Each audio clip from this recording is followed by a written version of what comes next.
We will discuss, after this non-Mendelian genetics, we will discuss about the contribution of Thomas Hunt Morgan. And this Thomas Hunt Morgan is known as father of experimental genetics. So this Thomas Hunt Morgan and his colleagues observed that two genes under consideration in his experiment did not segregate independently, as in the case of characteristics studied by Mendel. So this is the non-Mendelian genetics. So linkage, they propose that there is some close association. The genes which are very close to each other, they don't take part in the recombination or recrossing over. So they don't get separate when the gamete formation is there. So rather that term he has given linkage, linked genes, the genes which travel from one generation to other generation together. So this linkage is opposite of the recombination, and this linkage is proposed by Thomas Hunt Morgan.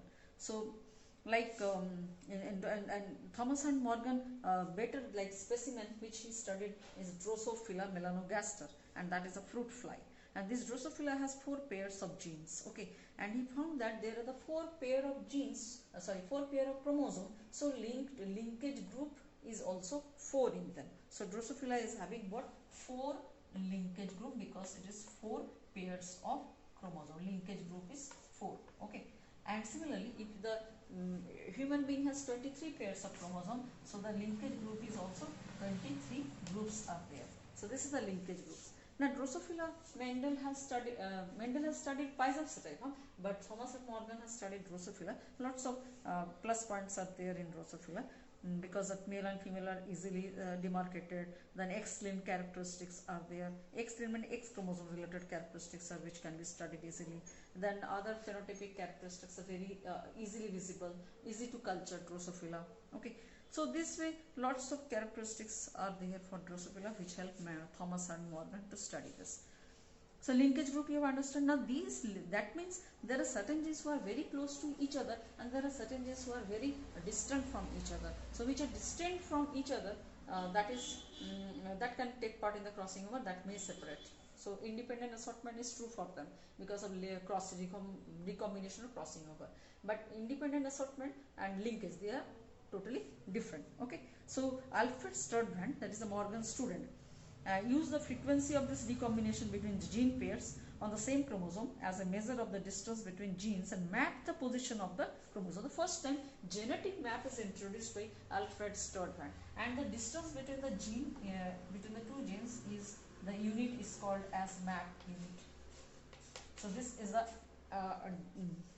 unit that used to measure the distance between the two genes, and he first tried to find genetic map, that is the distance between the genes, and he mapped it. So later on this leads to human genome project, that is genome sequencing project, which we will read later how this recently it was over human genome project, and he is the founder of this, you can say. So now next we will read sex determination technique. So what we are going to read now? Sex determination.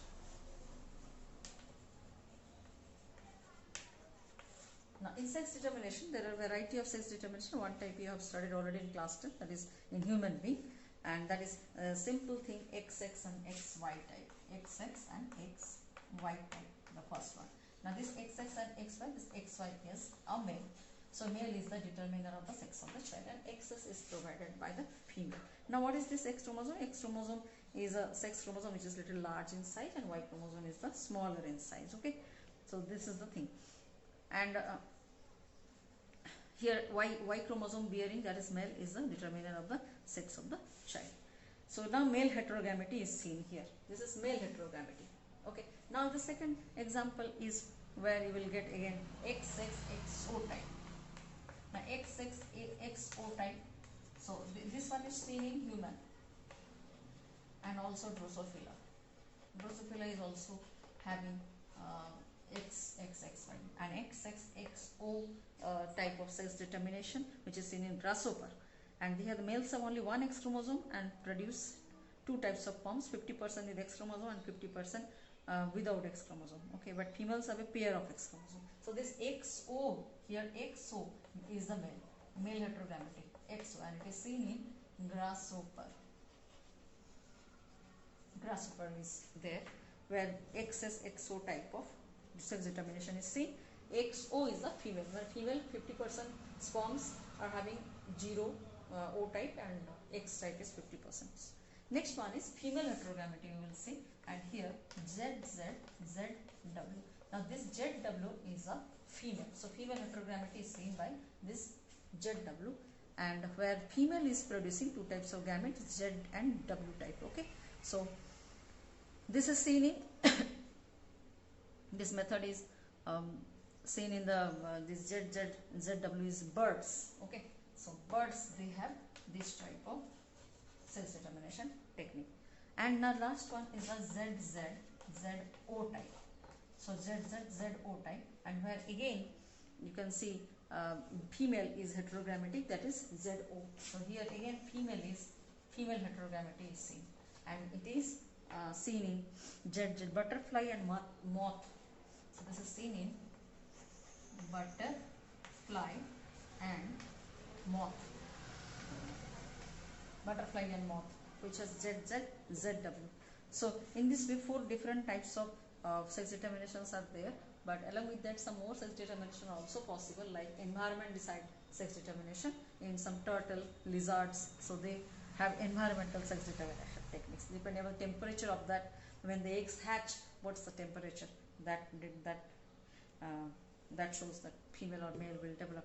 So similarly, sex determination honeybee, that is haploid diploid method. So haploid diploidy is the honeybee sex determination, which is very different, where parthenogenetic honeybees are seen. So in honeybee, this is haploid diploidy method is seen. Haploid diploidy method is seen. So haploid diploidy method in sex determination honeybee, that is in ant, sex hormones are not differentiated. Sex is determined on the basis of ploidy of the individual. Honeybees, drones are males and are haploid. That is 16 chromosomes they bear, but they develop from unfertilized egg, whereas females unfertilized egg of female, and they produce haploid gametes by mitosis-like division. And females are diploid, 32 chromosomes, and queen and workers are developed from fertilized eggs. So therefore in them sex determination is known as haploid diploid method. So we did haploid diploid. So what happens in males, drones are haploid, which is 16 chromosome bearing, and females and queen both are diploid, which worker bees and queen, they are all diploid. Okay, so males are called as, that is drones are actually they are parthenogenetic. They are parthenogenetically developed, and they produce the sperms by mitosis, gametes by mitosis like division. Okay, so this is the sex determination techniques. The next one is we will study mutation.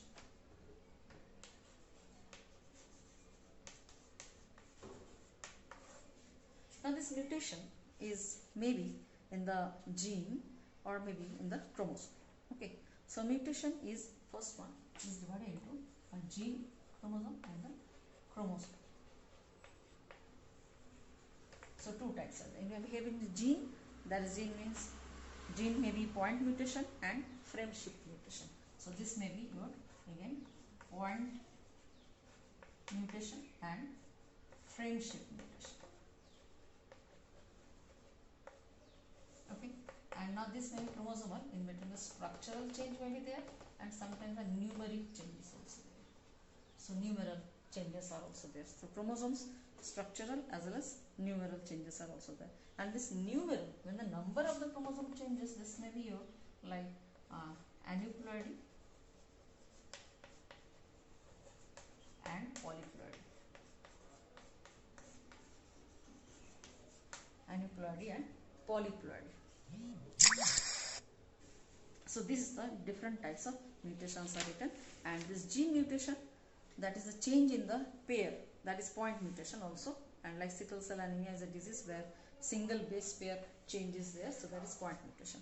In the frame shift mutation, there is either deletion of the part of chromosome or the addition of the part of chromosome, that makes the frame shift mutation.